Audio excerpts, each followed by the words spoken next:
porque en él, en Jesús, habita corporalmente toda la plenitud de la deidad, y vosotros estáis completos en él, que es la cabeza de todo principado y potestad. Nos dice la palabra de Dios en Colosenses el capítulo 3. Y pues específicamente esto nos está enseñando a que debemos tener como parte central de toda nuestra actividad, de toda nuestra vida, al Señor Jesucristo, puesto que Dios el Padre le ha dado a él todo principado y toda potestad. Toda potestad me es dada en el cielo y en la tierra y en todo lugar, dice el Señor Jesucristo. Tengan ustedes un cordial saludo. Vamos a avanzar el día de hoy, lo que corresponde a cerebro. Estamos en la Universidad Mayor de San Andrés, en la Facultad de Medicina, Enfermería, Nutrición y Tecnología Médica, el Departamento Facultativo de Ciencias Morfológicas. Nuestra cátedra es Anatomía Humana y veremos el tema de cerebro, primera parte. Quien habla es el doctor José María Ortiz Rodríguez, docente emérito de la Cátedra de Anatomía, especialista en anestesiología y en psicopedagogía, evaluación y gestión en educación superior en salud, actualmente presidente de la Asociación Boliviana de Anatomía. El cerebro deriva de la vesícula cerebral secundaria más anterior, que es el telencéfalo. El telencéfalo es el que va a dar origen a los hemisferios cerebrales y a las cavidades que se encuentran dentro de ellos, que son los ventrículos laterales. Pues algunos de ustedes seguramente han visto esta caricatura de Pinky y Cerebro. Y cuando Pinky le pregunta a Cerebro qué haremos hoy, pues él ya lo tiene todo planificado y dice, como de costumbre, su conducta ya está en la mente y tiene que ejecutarla por medio de acciones motoras. Saldremos a conquistar el mundo. Esas son las funciones principales de el cerebro. La corteza cerebral es lo que vamos a ver en este momento.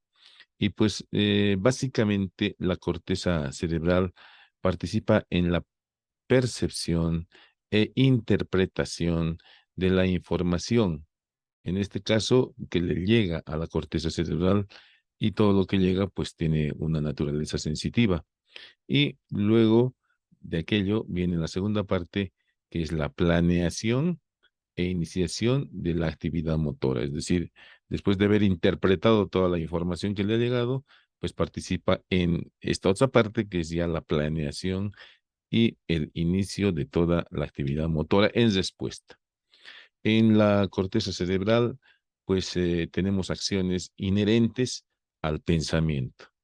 Qué importante, el pensamiento es lo que nos hace realizar cualquier otra cosa, cualquier actitud que nosotros tenemos se genera en el pensamiento. Y el pensamiento se localiza anatómicamente en las neuronas de la corteza cerebral. Además, el pensamiento pues genera inteligencia, memoria, atención, aprendizaje, creatividad, raciocinio, cognición, juicio y decisión. Son todas las actividades superiores intelectuales que tienen como sustrato anatómico a toda la corteza cerebral. Pues, y todo aquello se condensa en las actividades del hemisferio izquierdo y del hemisferio derecho. Aquí tenemos una larga lista de actividades propias del hemisferio izquierdo y a este otro lado las actividades propias del hemisferio derecho. Simplemente decir que podríamos resumir en las acciones del hemisferio derecho, que es un cerebro lógico-matemático, y el izquierdo, perdón, al revés, el izquierdo es lógico-matemático y el derecho es espiritual. En el 95% de las personas, el hemisferio izquierdo es dominante y solamente en un 5%, desde el punto de vista de la motricidad, el hemisferio derecho es el dominante. Pero ahí tenemos todas las funciones que se realizan en base al pensamiento, inteligencia, memoria, atención, aprendizaje, creatividad, raciocinio, cognición, juicio y decisión que nosotros ya hemos mencionado en lo que se refiere a las funciones básicas de la corteza. Y pues si nosotros vamos desglosando cada una de estas funciones, también podríamos pasar un tiempo bastante largo en hablar de aquellas. En lo que se refiere a las dimensiones de los hemisferios cerebrales, tienen cada hemisferio una altura aproximada de 12 centímetros, tiene un diámetro transversal máximo de 14 centímetros y un diámetro antero-posterior aproximadamente de 16 centímetros. El peso de ambos hemisferios cerebrales es de aproximadamente 1.180 gramos y debido a las altas funciones y al alto consumo de oxígeno que tiene el cerebro, pues es necesario que su flujo sanguíneo cerebral también sea elevado y corresponde a aproximadamente 50 mililitros por cada 100 gramos de tejido en un minuto. Imagínense por cada 100 gramos, 50 mililitros y son 1.180 gramos de masa que tiene los hemisferios cerebrales. Entre los dos hemisferios cerebrales se encuentra pues este espacio denominado fisura interhemisférica, que como ustedes están viendo en esta imagen que estamos señalando, se encuentra ocupado por la prolongación de la dura madre conocida con el nombre de os del cerebro. Y pues en el borde superior de la os del cerebro encontramos, como está en esta imagen, el conducto llamado seno sagital o longitudinal superior. La fisura interhemisférica o gran hendidura cerebral, pues se prolonga desde la superficie hasta encontrarse con la cara superior del cuerpo calloso. Y aquí en esta otra imagen estamos viendo hemisferios cerebrales separados y en el fondo de la fisura interhemisférica el cuerpo calloso. Como habíamos mencionado, entre los dos hemisferios cerebrales se encuentra la hoz del cerebro. Y en la hoz del cerebro, en su borde superior, está el seno sagital superior y en el borde inferior está el seno sagital inferior que se continúa con el seno recto. Se inserta la hoz del cerebro a nivel de la apófisis crista galli en la parte anterior y obviamente en los canales del seno sagital correspondientes al frontal, a los parietales, al occipital. Los hemisferios cerebrales están separados del tronco encefálico por medio de un espacio denominado hendidura transversa o gran hendidura cerebral de Bichat. En la cara inferior de los hemisferios cerebrales también aquí estamos viendo la presencia de este espacio denominado espacio perforado anterior, limitado por la parte anterior de la quinta circunvolución temporal, eh, por detrás y por fuera. Por delante y por fuera está limitado por las circunvoluciones de el lóbulo frontal en su cara inferior y medialmente hacia adelante por el nervio óptico y hacia atrás por la cintilla óptica. Entonces, en esa región se encuentra el espacio perforado anterior. Pues vemos que por el espacio perforado anterior están pasando estas arterias optoestriadas que van a irrigar el striatum y el tálamo óptico. En esta otra imagen nos está mostrando además el rombo optopeduncular, que ya lo hemos visto, donde encontraremos, en primer lugar, sus límites, los límites anteriores y laterales, las cintillas ópticas y los límites posteriores, los bordes de los pedúnculos cerebrales. En este rombo optopeduncular encontraremos el infundíbulo hipofisario, los cuerpos mamilares y ahí está la sustancia o espacio perforado posterior que como hemos visto ya en lo que se refiere a la sustancia o espacio perforado anterior, sirve para el paso de vasos sanguíneos. Y ahí está precisamente las arterias octoestriadas y ahí están las arterias que están penetrando en el espacio perforado posterior, ¿no? Ahí está la hipófisis, los cuerpos mamilares y donde debería estar el espacio perforado posterior, encontramos la presencia de estas arterias ramas de las cerebrales posteriores. Ahí tenemos nuevamente los dos hemisferios cerebrales, donde vemos que a nivel de la corteza existen una serie de surcos, algunos más profundos que otros, que están delimitando unos levantamientos llamados circunvoluciones. Existen surcos principales, como este que estoy señalando, que es la cisura central o de Rolando, y algunos secundarios como estos, que se encuentran dentro de cada lóbulo. En este caso, por ejemplo, esta fisura central o de Rolando, en esta cara dorsolateral nos está separando el lóbulo frontal del lóbulo temporal o del lóbulo parietal, perdón. Y estas otras fisuras secundarias están delimitando circunvoluciones o girus dentro de cada lóbulo. En los hemisferios cerebrales, pues vamos a ver que tienen tres caras. Esta cara convexa, llamada cara externa, ¿ya? Esta cara plana, que está dirigida hacia el otro hemisferio, que es la cara interna, y esta cara que es la cara inferior. Esta es la cara dorso externa, ¿no? Ahí estamos. Ahí tenemos la cara dorsolateral, donde vamos a encontrar entre el polo frontal y el polo occipital la presencia de esta fisura principal, que por estar al centro se ha venido a denominar fisura central, y por haber sido descrita por un anatomista apellidado Rolando, es la fisura de Rolando o central. En la parte externa vamos a encontrar esta otra, que es la fisura lateral o de Silvio, que comienza en el espacio perforado anterior y que termina en el pliegue que forma la primera circunvolución temporal, dirigiendo parte de su estructura hacia adelante. Además, en esta fisura lateral o de Silvio vamos a encontrar dos prolongaciones que se dirigen hacia el lóbulo frontal, una prácticamente horizontal y otra vertical, y entre ambas están delimitando un segmento del lóbulo frontal que anatómicamente ha venido a denominarse con el nombre de cabo.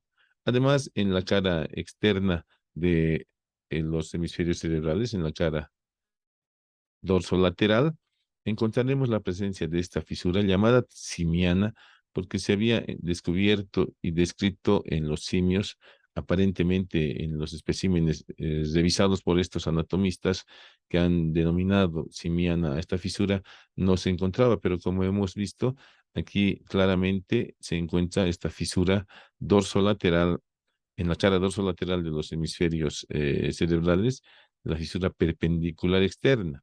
Ahora, esta fisura perpendicular externa se encuentra entre el lóbulo parietal y el lóbulo occipital. Por esta razón, también se puede llamar fisura parieto-occipital.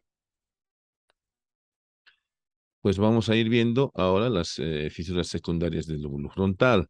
El lóbulo frontal podríamos decir que está limitado por detrás por la fisura central o de Rolando, por abajo por la fisura lateral o de Silvio, y por arriba y por delante por el espacio interhemisférico. En el lóbulo frontal vamos a encontrar dos fisuras secundarias. Esta, que es la fisura superior, frontal superior, que tiene la forma de una T recostada. Esta sería la rama vertical de la T y esta sería la rama horizontal de la T. Y la segunda fisura secundaria que vamos a encontrar es muy parecida, es esta, que tiene también la forma de una T recostada, y estaríamos viendo entonces las fisuras frontales superior e inferior, que están dividiendo la cara dorsolateral del lóbulo frontal en cuatro circunvoluciones o girus. Circunvolución frontal superior o primera circunvolución frontal media o segunda circunvolución frontal, y circunvolución frontal inferior o tercera circunvolución frontal. Ahora, las dos ramas horizontales de la T invertida o echada, pues hacen una fisura continua que es paralela a la fisura central o de Rolando, y entre estas dos se está formando esta otra circunvolución, que es la cuarta circunvolución frontal o circunvolución frontal ascendente. Ahí están entonces, primera circunvolución frontal, segunda, tercera y cuarta circunvolución frontal. En las horizontales, pues vamos a ver que la parte posterior corresponde a la cabeza, la parte media corresponde al cuerpo y la parte anterior corresponde al pie de las circunvoluciones. En el lóbulo parietal, del mismo modo, vamos a encontrar una fisura secundaria que tiene la forma de una T invertida y está dividiendo al lóbulo parietal en una circunvolución parietal superior o primera, en una circunvolución parietal inferior o segunda y en una circunvolución parietal ascendente o tercera. Por estar por detrás de la fisura central o de Rolando, esta circunvolución también se llama post-Rolandic. Y en el lóbulo frontal, la cuarta circunvolución frontal, por estar delante de la fisura central, pues se llamará tranquilamente fisura o circunvolución, o perdón, circunvolución precentral o de Rolando. Y la fisura también es precentral. Ahora, ahí están las circunvoluciones, la primera, la segunda y la tercera o parietal ascendente. En el lóbulo parietal, en la parte posterior, además, vamos a encontrar dos divisiones. La llamada fisura, o perdón, la llamada circunvolución o gyrus supramarginal y por delante el gyrus angularis. La segunda circunvolución parietal entonces se divide en una porción anterior, el gyrus angularis, y la segunda porción es el gyrus supramarginal. ¿Cómo localizamos al gyrus supramarginal? Pues introducimos el dedo o una pinza que no lastime el cerebro en la primera fisura temporal y desplazamos el dedo o la pinza hasta llegar al lugar donde se limita esta fisura y todo lo que está rodeando a esta parte terminal de esta fisura viene a ser el gyrus supramarginal y todo lo que queda por delante viene a ser el gyrus angular. Como veremos más adelante, estos dos gyrus son asientos de localizaciones funcionales muy importantes. Y en el lóbulo temporal también vamos a encontrar pues una fisura temporal superior y una inferior que están separando en la cara dorsolateral del lóbulo temporal tres circunvoluciones. La primera circunvolución temporal o superior, la segunda circunvolución temporal o media y la tercera circunvolución temporal o tercera o inferior, perdón. En la cara superior de la primera circunvolución temporal vamos a encontrar la presencia de estas pequeñas circunvoluciones que han sido denominadas giros transversos. Y por el descubridor o el que ha descrito primero estas, son los giros o gyrus transversos de Heschel. Ahí están los gyrus transversos de Heschel, que también son importantes porque nos presentan algunas localizaciones.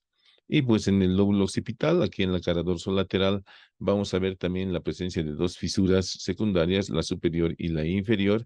Y en esta cara dorsolateral de los hemisferios cerebrales, estas fisuras están dividiendo al lóbulo occipital en una circunvolución occipital superior, en una circunvolución occipital media o segunda, y en una circunvolución occipital inferior o tercera circunvolución occipital, y ahí tendríamos entonces el límite anterior del lóbulo occipital vendría a ser la fisura perpendicular externa y su límite superior y su límite inferior, nada más que los bordes del cerebro que están en relación con la hendidura interhemisférica. En el caso del lóbulo parietal, los límites son un poco más sencillos, puesto que su límite anterior es la fisura central de Rolando, su límite posterior, la fisura perpendicular externa, su límite inferior, la fisura lateral o de Silvio, y su límite superior, el borde del cerebro que está en relación con la hendidura interhemisférica. Por último, en la cara dorsolateral, si nosotros hacemos la maniobra de introducir el dedo entre los labios de la fisura lateral o de Silvio, nos encontraremos en profundidad con una formación que tiene una corteza con sus circunvoluciones verticales, que se ha venido a denominar lóbulo de la ínsula, donde encontramos una fisura principal que está dividiendo lóbulos o gyrus en la ínsula. Los de adelante son los gyrus cortos y los de atrás, por su longitud, son denominados gyrus o circunvoluciones largas. En la cara inferior de los hemisferios cerebrales vamos a ver, en primer lugar, en la cara inferior del lóbulo frontal, y hacia atrás veremos la cara inferior del lóbulo temporal y aquí está cubriendo al lóbulo occipital los hemisferios cerebelosos. En el lóbulo frontal, la cara inferior ha venido a denominarse lóbulo orbitario.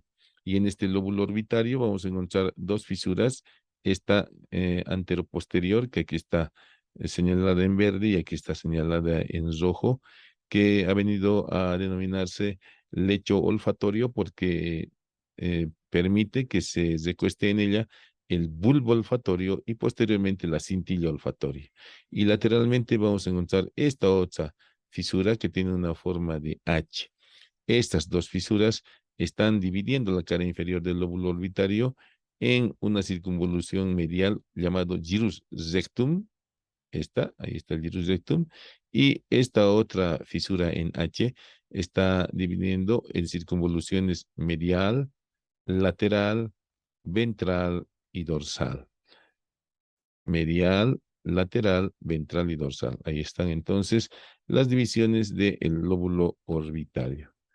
Y en la parte posterior vemos que el lóbulo temporal y el lóbulo occipital prácticamente se fusionan y dan lugar a la formación de esta circunvolución parieto-occipital lateral, esta circunvolución parieto-occipital que es la media, se denomina también fusiforme, y esta que no es una circunvolución temporo-occipital propiamente dicha, que corresponde en realidad a la quinta circunvolución temporal. Estas divisiones, precisamente la lateral corresponde a la tercera circunvolución temporal, la intermedia corresponde a la cuarta circunvolución temporal y la interna corresponde a la quinta circunvolución temporal, que tiene por delante una fisura llamada fisura renal que está separando un segmento de esta quinta circunvolución temporal llamada el gancho de la quinta circunvolución temporal o uncus del hipocampo. Por detrás se adelgaza esta quinta circunvolución temporal y se continúa con una porción llamada istmo con el, la circunvolución del cuerpo calloso. Entonces ahí tenemos la quinta circunvolución temporal, ahí está la fisura renal y ahí está el gancho o uncus del hipocampo. Ahora, en realidad, toda esta corteza vendría a llamarse parahipocampal porque el hipocampo es lo que contiene en su interior y aquí está precisamente la circunvolución del hipocampo con sus prolongaciones que son la fimbria y la circunvolución dentada que se encuentran dentro de esta quinta circunvolución temporal como estructuras muy importantes para la función de esta quinta circunvolución temporal como es la memoria. Ahí tenemos precisamente al hipocampo que se continúa con el pilar posterior del fornix o trígono cerebral. Y esta es una disección magistral de la quinta circunvolución temporal, es decir, de el hipocampo que se encuentra en el interior de esa quinta circunvolución temporal. Este es el hipocampo y ahí está su cola que se continúa con el pilar posterior del fornix. Entonces se denomina hipocampo porque tiene la forma pues del caballito de mar. Le han visto esa forma del caballito de mar. Y ahí tenemos una imagen real del hipocampo cubierto por los plexos coroideos. Todo este es el hipocampo y ahí está el pilar posterior del fornix. Nuevamente, el hipocampo dentro de la quinta circunvolución temporal y dentro del hipocampo se encuentra la fimbria. En la cara medial de los hemisferios cerebrales, vamos a encontrar como punto de referencia para la descripción de la corteza cerebral esta estructura central que es el cuerpo calloso. Ya lo hemos visto parcialmente al estudiar el diencéfalo, el cuerpo calloso que tiene su pico, sus rodillas, su cuerpo y su rodete o esplenium. El cuerpo calloso está separado de los hemisferios cerebrales por la presencia de esta fisura que se denomina fisura del cuerpo calloso. Paralela a esta fisura del cuerpo calloso, encontraremos esta otra fisura llamada calloso marginal. La fisura calloso marginal está delimitando la circunvolución del cuerpo calloso. Esta circunvolución del cuerpo calloso en su parte posterior inferior se adelgaza y se continúa por medio de este segmento estrecho llamado istmo con la quinta circunvolución temporal y entre estas tres la circunvolución del cuerpo calloso, el istmo y la quinta circunvolución temporal, se está formando lo que se conoce con el nombre de lóbulo límbico. Esta fisura calloso marginal tiene una prolongación periférica o marginal y una prolongación central denominada subparietal. Además, también en la cara medial de los hemisferios cerebrales encontraremos la fisura eh, que se continúa de la cara externa, que es la de Rolando, y la fisura perpendicular interna, y además, partiendo del polo occipital, la fisura calcarina. La fisura calcarina, importante porque en sus labios se encuentra el centro visual primario. Y ahí tenemos la fisura perpendicular interna. Ahora, estas fisuras se están separando en esta cara interna de los hemisferios cerebrales. En primer lugar, hacia atrás, este lóbulo que se encuentra entre la perpendicular interna y la fisura calcarina, que se ha venido a denominar lóbulo en cuña. Por delante tenemos este otro lóbulo que por su forma se denomina lóbulo cuadrilátero. Y todo lo de más adelante es la cara interna del lóbulo frontal. Entonces se ha venido a denominar lóbulo frontal interno, donde encontramos simplemente las prolongaciones de las localizaciones que describiremos en las caras dorsolaterales. Ahí tenemos entonces a la corteza cerebral. Esta corteza cerebral que tiene una serie de pliegues profundos y superficiales, si nosotros tuviésemos la capacidad de desplegarla y ponerla en una superficie, tendría aproximadamente 2.200 centímetros cuadrados, es decir, 22 metros de área. El volumen de la corteza cerebral simplemente es de 300 centímetros cúbicos. El peso de la corteza cerebral corresponde a un poco más de la mitad del peso de los hemisferios cerebrales y equivale aproximadamente a 580 gramos.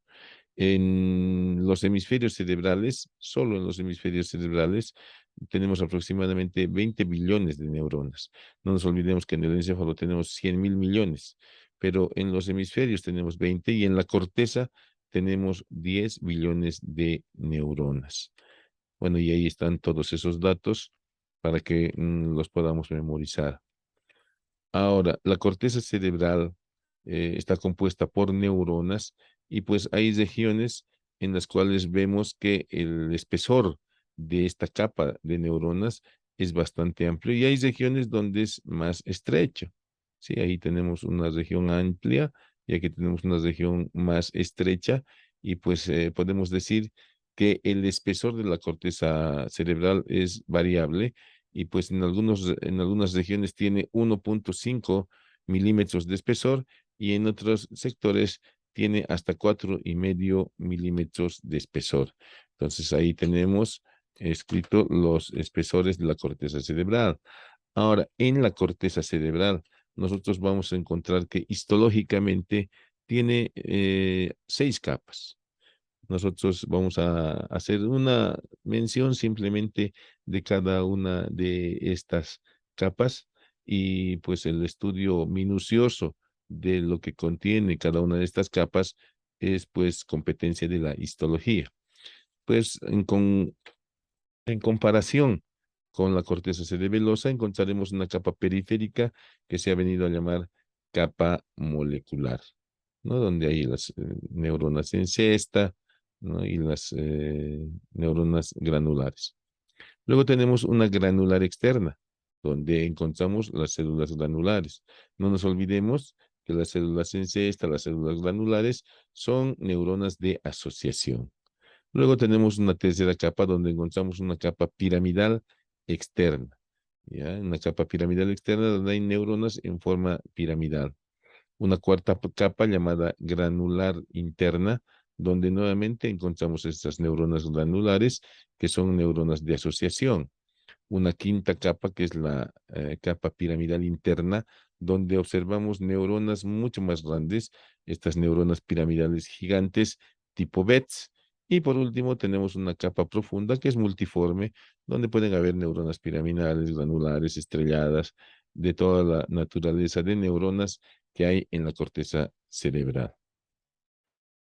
Ahí tenemos una imagen histológica detallada de una neurona piramidal. Vean ustedes, sus dendritas son cortas, son algo gruesas y el axón también es bastante grueso.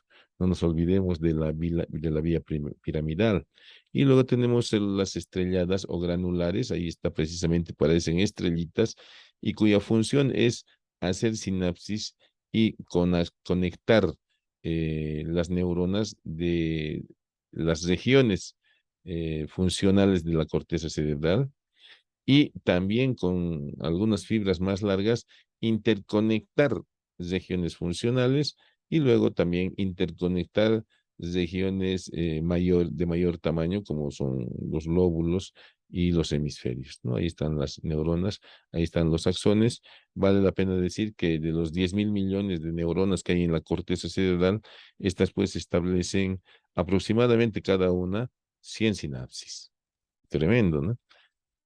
Y ahí tenemos pues las neuronas en cesta. Estas neuronas en cesta también tienen sus fibras muy largas. Estas son las de asociación de segmentos más distales de la corteza cerebral. Neuronas fusiformes, también de asociación entre neuronas vecinas.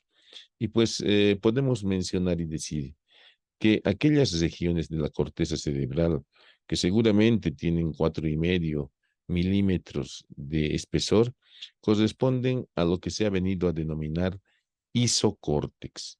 El isocórtex es aquella región de la corteza cerebral que contiene las 6 capas que hemos mencionado, ¿no? Ahí están las glándulas externas, piramidal, glandular, piramidal y la capa multiforme. Esas 6 capas precisamente al estar completas le dan un mayor espesor. Y donde no están las 6 capas, la corteza se ha venido a denominar hallocórtex. Vamos a analizar brevemente el hallocórtex. En el hallocórtex vamos a encontrar dos porciones principales, el arquicórtex y el paleocórtex. Como dice aquí en la diapositiva, el arquicórtex tiene la función de controlar la vida instinto afectiva, que es importante para la supervivencia de la especie. En esta zona del alocórtex vamos a encontrar solo 3 capas de las que hemos mencionado y son la molecular, una de las piramidales y la polimorfa.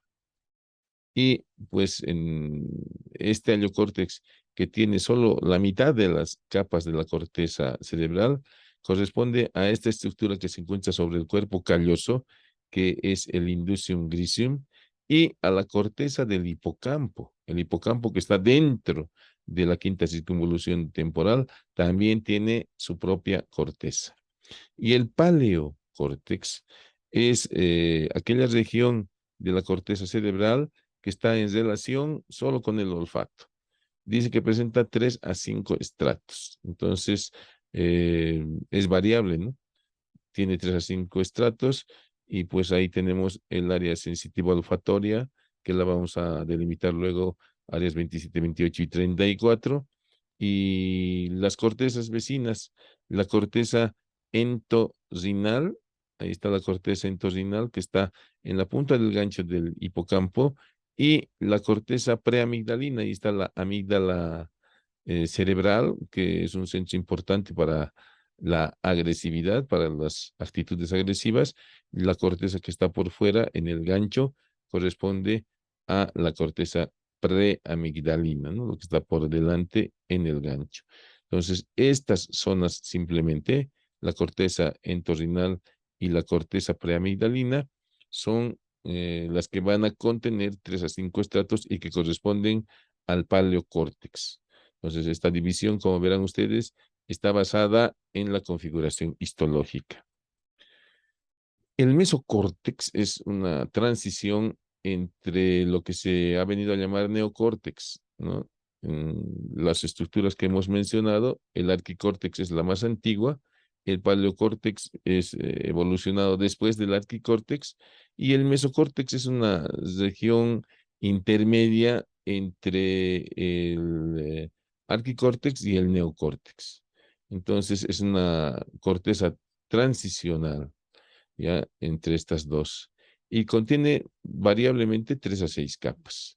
Corresponde al lóbulo de la ínsula, que es profundo a los labios de la fisura lateral o de Silvio, y a el cíngulo, ¿sí?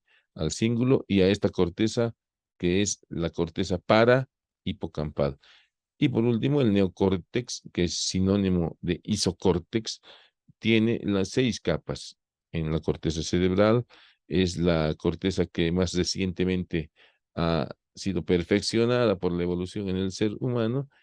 Constituye aproximadamente el 90% de la corteza cerebral y se encuentra en todos los lóbulos, menos en este, que es el lóbulo límbico. En el lóbulo frontal, pues vamos a encontrar diferentes localizaciones. Ya conocemos las circunvoluciones que tiene el lóbulo frontal y pues veremos que en el lóbulo frontal, en el pie de la segunda circunvolución frontal, pie, cuerpo, cabeza, en el pie de la segunda circunvolución frontal se encuentra el área 8 de Brodmann, que es el centro de los movimientos conjugados coordinados de los ojos. A este mismo nivel, en el hemisferio dominante, se encuentra un centro que modula y que regula la escritura, que es el centro de la escritura o centro de Exner. No tiene una numeración, pero ese centro de Exner se encuentra solamente en el hemisferio dominante.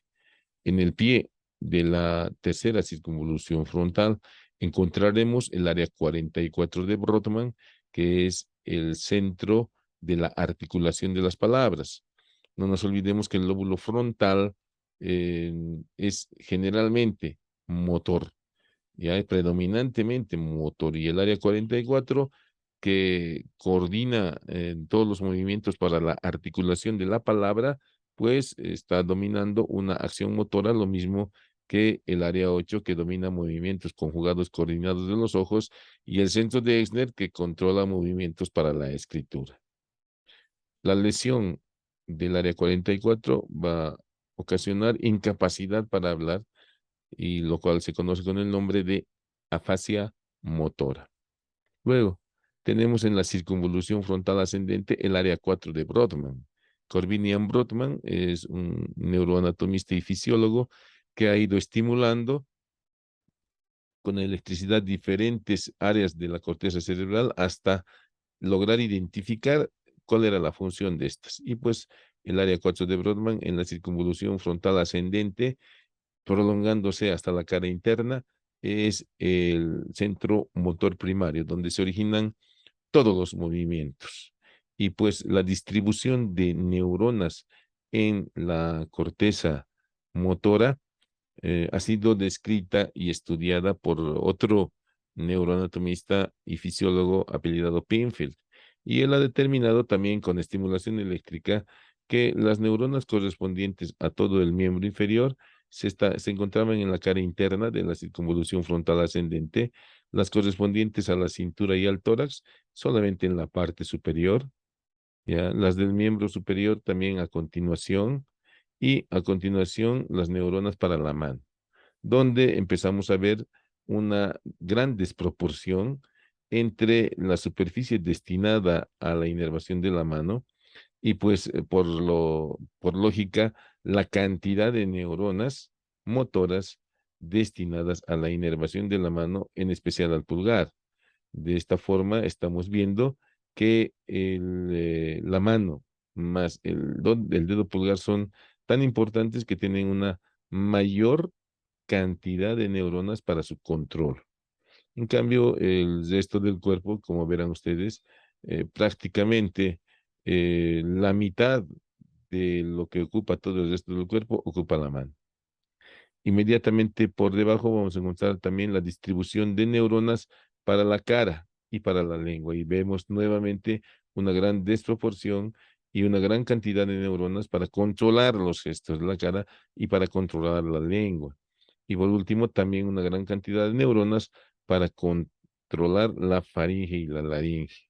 Entonces, esto nos habla de mayor cantidad de neuronas, y la mayor cantidad de neuronas, pues nos habla de mayor importancia de la región que está siendo inervada. Y pues en este otro lado vemos el homúnculo motor ya en 3D, donde vemos un muñeco desproporcionado con neuronas para el cuerpo que hacen que el cuerpo sea muy pequeño, que las manos sean muy grandes y que la cara también sea muy grande. En el lóbulo frontal, en el pie de la primera circunvolución frontal, donde estoy delimitando, vamos a encontrar el área 6 de Brodmann, que se ha venido a denominar área premotora. Esta área premotora almacena movimientos, es decir, programas de comportamiento motor de acuerdo a lo aprendido, es decir, de acuerdo a anteriores experiencias, para terminar organizando la actividad final de la zona motora primaria, pues sería como la parte más superior del sistema extrapiramidal que automatiza y armoniza los movimientos voluntarios, como en este caso, ¿no ve? Esta tenista, Carolina Pliskova, ha visto la pelota, ha corrido automáticamente a contestar la pelota y todos estos movimientos secundarios los hace a veces inconscientemente porque todo está controlado por el área premotora o área 6 de Brodmann. Entonces, en resumen, el área premotora tendría como función la planeación y ejecución de movimientos. Como dice aquí, su lesión va a producir lo que se conoce con el nombre de apraxia motora, incapacidad de realizar esos movimientos. Y el área prefrontal está también delimitado por Brodmann en las áreas 9, 10, 11 y 12, que se encuentran tanto en la cara dorsolateral como en la cara orbitaria y en la cara interna del lóbulo frontal. Esta área prefrontal pues va a generar ideas abstractas, va a ser la que va a hacer juicios, participa en los sentimientos, en las emociones y en la personalidad.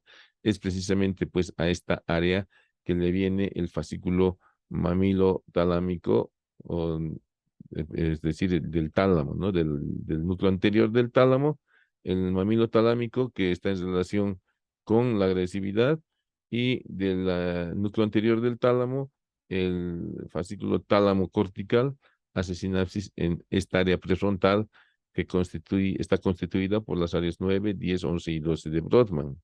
Entonces, aquí es donde la personalidad sale a flote y nos hace realizar acciones como esta, ¿no? Una alegría grupal y ahí la tristeza individual en este caso, pero también es grupal. 9, 10, 11, 12 y generación de ideas abstractas es lo que hace, ¿no? Y ahí tenemos en la cara interna el área motora suplementaria, que es nada más una continuación de la que hemos visto en la cara dorsolateral. Y antes de pasar a esto, pues vemos que por delante se encuentran también en la corteza frontal las áreas 9, 10, 11 y 12, que como hemos dicho, participan en la generación de ideas abstractas, sentimientos, juicio, personalidad y emociones, ¿no? En el lóbulo parietal vamos a encontrar a nivel de la circunvolución parietal superior las áreas 5 y 7 que están en relación con la coordinación de la cualidad de las impresiones recibidas en el área sensitiva primaria. En la segunda circunvolución parietal vamos a encontrar en el gyrus angularis, el área 40 de Brodmann, y en el gyrus supramarginalis, el área 39 de Brodmann. Estas dos están involucradas en la percepción sensorial del lenguaje. La lesión de estas áreas, pues, va a producir lo que se conoce con el nombre de afasia sensitiva. El área 39-40, junto con el área 44, vienen a constituir lo que se ha venido a llamar área del lenguaje. Y por último, en la circunvolución parietal ascendente, encontramos las áreas 3, 1 y 2, que es el área sensitiva primaria. No nos olvidemos que en esta circunvolución parietal ascendente, en su parte inferior, y es decir, prácticamente en la cara inferior, en lo que está en relación con la fisura lateral o de Silvio, se encuentra el área 43, que es el área gustativa. Entonces, como ejemplo, vamos a poner el dolor, el dolor llega a las áreas 3, 1 y 2 como un impulso puro, y en el área 5 y 7 se interpreta ese impulso doloroso y se discierne si ese dolor es leve, moderado, intenso. Se discierne si ese dolor es de aparición brusca o de aparición lenta. ¿Ya? También se identifica la localización, como hemos dicho, la intensidad y cómo acaba. Todas las características del dolor se interpretan aquí. Lo mismo en la presión, si la presión es muy alta, si la presión es muy baja, entonces se interpreta en áreas 5 y 7. Y pues, al igual que para la porción motora, Penfield también ha diseñado uno para la porción sensitiva y pues ha puesto en primer lugar a los genitales y ha distribuido una buena cantidad de neuronas para los genitales por la función que tiene en la perpetuación de la especie. El resto del cuerpo, también como verán ustedes, tiene una gran importancia la mano, la cara, la faringe y la laringe por los reflejos protectores de la vida que tienen estos dos órganos. El lóbulo temporal, pues nos va a presentar tres localizaciones. En la circunvolución temporal superior encontraremos el área 22 de Brodmann, en la media el área 21 y en la inferior el área 20. El área 22 de Brodmann. El área 22 de Brodmann es un área de asociación auditiva. Está en relación con la corteza que va a percibir el lenguaje, que va a entender el lenguaje, ¿no? El área 39 y 40 precisamente son las áreas que entienden el lenguaje y tienen mucha relación con el área 22. Y vean ustedes ahí cerquita se encuentran las áreas 41 y 42 que son las áreas auditivas primarias. Y precisamente aquí en la cara superior de la primera circunvolución temporal tenemos el área 41, área auditiva primaria, y 42, área psicoauditiva. El lóbulo de la ínsula, que lo localizamos profundamente a la fisura lateral o de Silvio, esta es su corteza, y ahí está la corteza del lóbulo de la ínsula, pues se continúa con el área 43, área gustativa.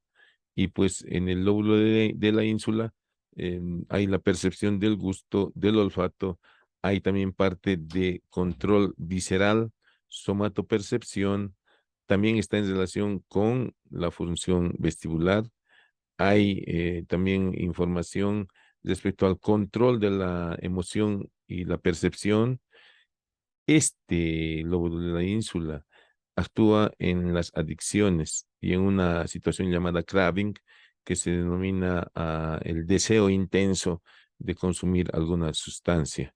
Y pues también participa en la empatía y el reconocimiento emocional. Ahí tenemos entonces un resumen de las acciones, de las funciones de este lóbulo de la ínsula. Y pues la corteza olfatoria, que se encuentra en la quinta circunvolución temporal, en las áreas 27, 28 y 34 de Brodmann. Ahí está una ampliación de las mismas. Y nuevamente, lo que ya hemos mencionado, en la cara interna de los hemisferios cerebrales, el lóbulo límbico en las emociones, y aquí en la cisura calcarina, en los labios de la cisura calcarina, el área 17 de Brodmann o visual primaria, y en la periferia, las áreas 18 y 19 de Brodmann, que son las áreas psicovisuales, donde se almacenan los colores, todo lo que vemos, la memoria visual. Aquí, a este lado, tenemos un cerebro sano con las áreas de su corteza cerebral de su grosor adecuado, y ahí tenemos un cerebro bastante pequeño con su corteza bastante disminuida. Es un cerebro en etapas avanzadas de la enfermedad de Alzheimer. Entonces, la enfermedad de Alzheimer es en la corteza cerebral, y pues la prevención fundamentalmente es tener actividades intelectuales, especialmente las musicales, estimulan un cerebro sano. Ahí tenemos dos imágenes donde estamos viendo las circunvoluciones, pero además nos están mostrando estas imágenes tomográficas la presencia de un parásito la cabeza de un parásito ya, en el interior del tejido. Y ahí vemos. Entonces, ¿cuál es la implicancia de la presencia de este parásito, ¿no? Que es ocasionado en ocasiones por la carne de cerdo mal cocida, pues pueden ocasionar focos excitativos. Si están en las áreas motoras, esos focos excitativos producirán convulsiones, y si están en áreas sensitivas, producirán diferentes tipos de sensaciones, de este es cólex de la tenia, ¿no? Y ahí tenemos la presencia de abscesos cerebrales, ya que pueden ocasionarse por infecciones de distinta naturaleza. Aquí tenemos imágenes normales del cerebro, donde vemos que no hay ninguna anormalidad, no hay escólex, no hay nada parecido. Y pues en esta otra imagen estamos viendo que a este nivel hay algo anormal, es un hematoma epidural que está deformando el ventrículo lateral. Y en esta imagen estamos viendo un cambio en la densidad del tejido. Esto es lo normal y este es el cambio que nos está hablando de una hemorragia intraparenquimatosa. Y ahí tenemos un hematoma epidural que está desviando todas las estructuras al otro lado y obviamente está dirigiendo al cerebro hacia abajo, y las amígdalas cerebelosas estarán comprimiendo el bulbo. Ahí tenemos una imagen normal, densidad normal. Ahí tenemos una imagen anormal dentro de los hemisferios cerebrales, que puede ser incluso un tumor. Pues esto se opera de esta manera, se fija a un paciente a la mesa de operaciones una vez que ya está anestesiado. Esta es la planificación de la craniectomía. Para hacer la craniectomía, entonces, se hace todas las normas correspondientes a la antisepsia, se delimita si se está planificando la cirugía de esa manera, pues se identifica la región a la que vamos a llegar, y ahí tenemos los campos ya bien colocados. Se hace la incisión en la piel, es muy sangrante, se hace la hemostasia, se perfora el cráneo con ese perforador. Una vez que se ha perforado el cráneo, se unen los puntos perforados para retirar toda esa región.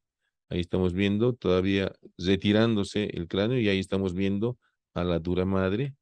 Luego, si es necesario entrar más adentro, pues se tiene que seccionar la dura madre. Precisamente ahí están seccionando la dura madre y ya se ve el tejido cerebral. En este caso han terminado de seccionar la dura madre y se ve la pía madre profundamente localizada, y lastimosamente vemos que el cerebro trata de salir, puesto que está en edema. Se tienen que realizar técnicas anestésicas especiales para evitar esto, y pues ahí están abordando lo necesario, ¿no? Seguramente para llegar hasta algún tumor o hasta alguna hemorragia.